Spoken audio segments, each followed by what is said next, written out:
প্রিয় দর্শক শ্রোতা, ভিডিও দেখছেন কিয়াম কোরআনিক মেসেজ ইউটিউব চ্যানেল থেকে। দেশে প্রবাসে যে যেখানে আছেন, আমি মোস্তফা কামাল আপনাদের সালাম জানাচ্ছি। সালামুন আলাইকুম। আজকের প্রসঙ্গ যে নবী রাসূলরাও আল্লাহর কাছ থেকে জিজ্ঞাসিত হবেন। আমরা যেমন আল্লাহর কাছ থেকে জিজ্ঞাসিত হবে, আল্লাহ আমাদেরকে প্রশ্ন করবেন, নবী রাসূলদেরকেও প্রশ্ন করবেন। কি ব্যাপারে প্রশ্ন করবেন? প্রশ্ন করবেন আল্লাহর হুকুম সম্পর্কে।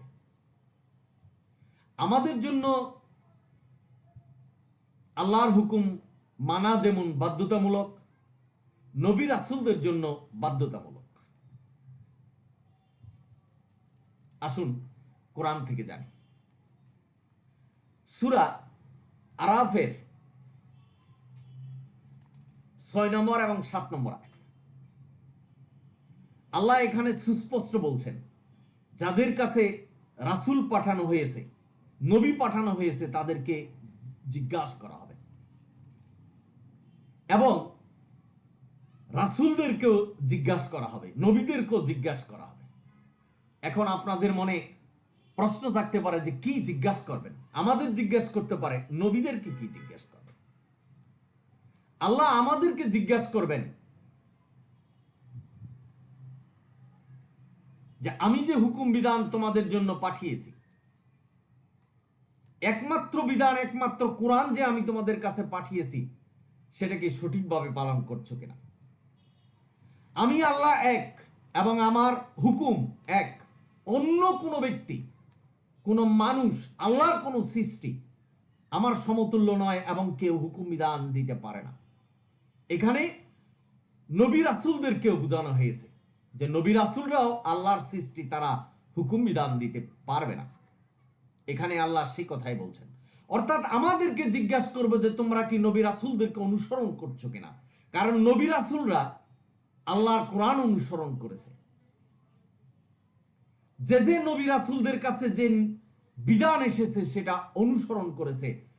সালামুন আলা মুহাম্মদ কোরআনকে যেভাবে অনুসরণ করছেন, আমাদের কাছেও আল্লাহ সেই নির্দেশনাই এসেছে যে তোমরা একইভাবে কোরআনকে অনুসরণ করো। নবী রাসূল অর্থাৎ সালামুন আলা মুহাম্মদ যে যুগে ছিলেন এই দুনিয়াতে, সে যুগে বুখারী শরীফ, মুসলিম শরীফ, তিরমিজি শরীফের কোনো নাম ছিল না। নবী কোরআন মেনেছেন, আমাদেরকেও কোরআন মানতে নির্দেশনা দিয়ে গেছেন। এখন আমাদেরকে আল্লাহ জিজ্ঞাসা করবে, আমি যে হুকুম বিধান দিয়েছি, যা নিষেধ করেছি, সেটা তোমরা করলে কেন? আর যা করতে বলেছি সেটা তোমরা করো না কেন? এটাই আল্লাহর প্রশ্ন। আর নবী রাসূলদেরকে আল্লাহ জিজ্ঞাসা করবেন যে তোমাদের কাছে যে দায়িত্ব দিয়েছিলাম, আমি যে বিধান অর্থাৎ তোমাদেরকে রাসূল করে সৃষ্টি করেছি, রাসূল হিসাবে তোমাদের দুনিয়াতে পাঠিয়েছি, তোমাদের দায়িত্ব কি ছিল? আমি যে হুকুম বিধান দিয়েছি সেটা তোমার কাউমের কাছে পৌঁছে দাও। তুমি কি পৌঁছে দিয়েছো কিনা? সঠিকভাবে আমার হুকুম বিধান তুমি মানুষের কাছে পৌঁছে দিয়েছো কিনা? না বাড়তি কোনো কিছু করেছো, না তুমি নিজে কোনো হুকুম বিধান তৈরি করছো? এ ব্যাপারে নবী রাসূলদেরকে জিজ্ঞেস করা। আপনাদের মনে প্রশ্ন জাগতে পারে, আল্লাহ তো সব কিছু জানেন, সব কিছু আল্লাহ জানেন, তবু জিজ্ঞাসা করবে। কারণ আল্লাহ নবী রাসূলদের জন্য যে পাপ পুণ্যের খাতা রেখেছেন, সাধারণ মানুষের জন্য পাপ পুণ্যের খাতায় রেখেছেন। তারা ছিলেন মহামানব, তাদের পাপ ছিল না, আর আমরা বর্তমানে পাপ করছি। নবী রাসূলদেরকে পাপী বানাচ্ছি, তাদেরকে হুকুমদাতা বানাচ্ছি। আজকের সমাজে মানুষ বলছেন যে সালামুন আলা মুহাম্মদ, বুখারী শরীফ, মুসলিম শরীফ, তিরমিজি শরীফ, আবু দাউদ, নাসাই এগুলি লিখে গেছে। একটি কথা আমি আপনাদেরকে বলছি, লা শারীকা আল্লাহ, আল্লাহ যেমন এক, তার বিধান এক। আল্লাহ পৃথিবীতে এমন কোন সৃষ্টিকে আল্লাহর মতো করে বিধান দেওয়ার অনুমতি দেয়নি। ভাই বোনেরা, আপনারা যারা শুনছেন, কাউকে অনুমতি দেওয়া হয়নি। সূরা ইউনূস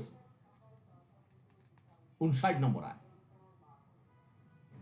দেয় নেই আল্লাহ, কাউকেও কোনো অনুমতি দেয় নাই কোনো বিধান তৈরি করা। আজকের সমাজে কোরআনের পরিবর্তে মানব রচিত বিধান মানছে, পথভ্রষ্ট হচ্ছেন, সুস্পষ্ট পথভ্রষ্ট হচ্ছেন।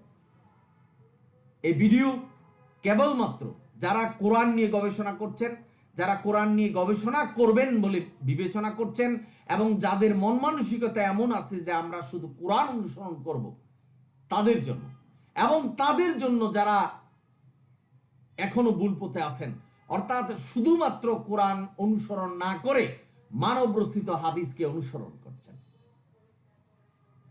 কোরআনের সাথে হাদিসের সাংঘর্ষিক ব্যাপক আকারে এই অল্প সময়ের ভিডিওতে আমি বিস্তারিত আপনাদের বলতে পারছি।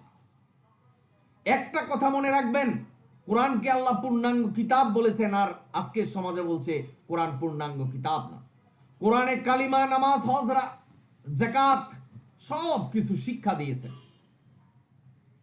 আজকের সমাজে অনেকে বলছেন যে নামাজের শিক্ষা কোরআনে নেই, তাহলে কোরআন পূর্ণাঙ্গ কিতাব কি করে হয়? বিবেচনা করবেন, আপনাদের অবচেতন মনকে জাগ্রত করুন। ইসলাম ধর্ম আপনার নিজের মতো অনুসরণ করবেন বা অন্যের কথায় অনুসরণ করবেন, অন্যের হুকুম বিধান মানবেন, পীর ফকির মানবেন, তাহলে আপনি পথভ্রষ্ট হবেন, এটাই সত্য। আল্লাহ বলছেন আল্লাহর কাছে সরাসরি মোনাজাত করো। তোমার পাপের কথা নামাজে দাঁড়িয়ে তুমি আল্লাহর কাছে আকুতি মিনতি করে আল্লাহর কাছে ক্ষমা চাও। আজকের সমাজে মানুষ বলছেন মসজিদে দোয়া হচ্ছে, বলছে এই দোয়াকে দ্বিগুণ তিগুণ করে নবীর রওজায় পৌঁছে দাও। এই ধরনের কোনো বক্তব্য বা বিধান আল্লাহ দেয়নি।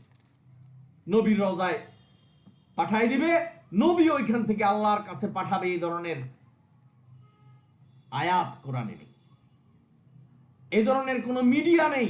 আল্লাহ এই আয়াত আমাদের কাছে নাজিল করেনি যে আল্লাহর কাছে কিছু চাইতে হলে নবীকে মিডিয়া ধরতে হবে, নবীকে আমাদের অনুসরণ করতে হবে, কারণ নবী শুধু কোরআন মেনেছেন, যার জন্য আল্লাহ বলছেন যে নবীকে অনুসরণ করো। নবীকে যদি অনুসরণ করো তাহলে আল্লাহকে অনুসরণ করবে।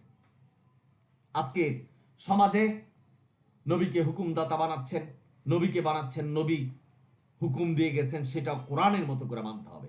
আমি আজকে কিয়ম কোরআনিক মেসেজ ইউটিউব চ্যানেল থেকে বলছি, নিশ্চিত পথভ্রষ্ট হয়ে যাবেন। কারণ কোন নবী রাসূলকে আল্লাহ ক্ষমতা দেয়নি কোন বিধান সৃষ্টি করার, কারণ নবী রাসূলরাও আল্লাহর সৃষ্টি। আল্লাহর মতো, আল্লাহর সাথে সাদৃশ্য এই দুনিয়াতে কেউ নেই। আল্লাহ আল্লাহর মতো করে কাউকে সৃষ্টি করেনি। আল্লাহ কাউকে জন্ম দেয়নি, কারো কাছ থেকে জন্ম নেয়নি। আল্লাহর তুলনায় দুনিয়াতে কারণে। সুতরাং আজকের সমাজে মানুষ বুখারী শরীফ, মুসলিম শরীফকে কোরআনের সাথে তুলনা করছেন, যে কোরআনও মানতে হবে, হাদিসও মানতে হবে। আল্লাহ বলছেন কোরআন না মানলে কাফের, কিন্তু আজকের সমাজে মানুষ ওয়াজ করে বলছেন যে হাদিস না মানলেও কাফের। আমরা কোন দিকে আছি? আমাদের বিবেকটা কোন দিকে কাজ করছে? চিন্তা গবেষণা করুন। আমি কোরআনের সত্য কথা আপনাদের কাছে বলছি। কোরআন যদি অনুসরণ না করা হয়, কেবলমাত্র কোরআন যদি অনুসরণ না করা হয়, কোরআনের পরিবর্তে কোরআনের সাথে সাংঘর্ষিক যদি কোনো বিধান আপনার ভিতরে থাকে, আপনার জীবন প্রতিষ্ঠা যদি কোনো হাদিসের মাধ্যমে থাকে, কোরআনের সাথে সাংঘর্ষিক কোনো বিধানের সাথে থাকে, তাহলে আপনি সুনির্দিষ্টভাবে পথভ্রষ্ট হবেন। আমি কোনো ব্যক্তি, সমাজ, গোষ্ঠীকে হেয় প্রতিপন্ন করার জন্য বলিনি। ধর্মের ব্যাপারে কোনো জোরাজোর নেই। ধর্ম আল্লাহ যাকে হেদায়েত দিবেন সেই পালন করতে পারবেন। ধর্ম কি? কোরআন। ধর্মের বিধান কি? কোরআনের বিধান। কোন হাদিস, মানব রচিত হাদিস, বুখারী শরীফ, মুসলিম শরীফের বিধান না। আজকে এই সংক্ষিপ্ত ভিডিওতে আমি বলতে পারছি না যে কোনটা কোরআনের বাণী আর কোনটা হাদিসের বাণী। তবে আমি একটা কথা বলি, আপনাদের কাছে বিদায় নিচ্ছি। কোরআনে কালিমাত থেকে ধরে নামাজ, রোজা, হজ, যাকাত সকল কিছুর বর্ণনা আছে, যার জন্যই আল্লাহ সূরা আনামের 38 নম্বর আয়াতে বলছেন, আমি কোরআনে কোনো কিছুকে বাদ দেইনি। এই কথাটা যিনি অস্বীকার করবেন, এই আয়াতটা যিনি অস্বীকার করবেন, সে পথভ্রষ্ট হবেন, এটাই সত্য। সুতরাং কোরআনকে অনুসরণ করুন, কোরআনই আমাদের একমাত্র বিধান এবং এটাকেই মানতে হবে। আশা করি বুঝতে পেরেছেন। আপনারা সকলেই ভালো থাকুন, সুন্দর থাকুন এবং কোরআনের পথে থাকুন। এবং যারা এখনো কোরআনের পথে আসেননি, যারা কোরআনের কথা বলছেন, যারা এখনো তাদেরকে পাগল বলছেন, ভুয়া বলছেন, তাদেরকে সতর্ক করে বলছি যে জীবন যদি সুন্দর করতে চান, আল্লাহর রহমত যদি পেতে চান এবং জান্নাত যদি পেতে চান, শুধু কোরআনকে অনুসরণ করতে হবে। এটাই আল্লাহকে সাক্ষী রেখে, আল্লাহর কোরআনকে সাক্ষী রেখে আমি আপনাদেরকে বলছি যে শুধু কোরআনই অনুসরণ করতে হবে। সেটাই কোরআন বলেছেন, আল্লাহ বলেছেন। আপনাদের সকলকে ধন্যবাদ জানাচ্ছি এবং যদি ভিডিও ভালো লাগে সাবস্ক্রাইব এবং শেয়ার করবেন। অনিল হামদুলিল্লাহ রাব্বিল আলামিন। সালামুন আলাইকুম।